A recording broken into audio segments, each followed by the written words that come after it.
मेरे साथ कोई तशद्दुद नहीं हुआ। मैंने सारी पुलिस को भी माफ किया है, जिन लोगों ने तशद्दुद किया उनको भी माफ किया है। जस्टिस सदाकत अली ने तशद्दुद नहीं किया मुझ पे, जिन्होंने तशद्दुद नहीं किया उनको भी माफ कर दिया।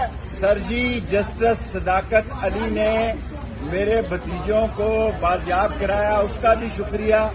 जस्टिस वकास मिर्जा साहब ने मेरे घर का ताला खुलवाया, उसका भी शुक्रिया।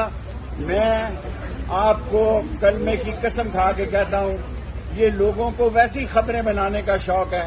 ला इलाहा इल्लल्लाह मोहम्मद रसूलुल्लाह, जो सीपीओ जहां मुझे ले गया 40 दिन, वहां मुझ पर कोई तशद्दुद नहीं हुआ। मैंने अपनी मर्जी से प्रेस कॉन्फ्रेंस की है, न उनकी बात मानी है न उन्होंने मेरी बात मानी।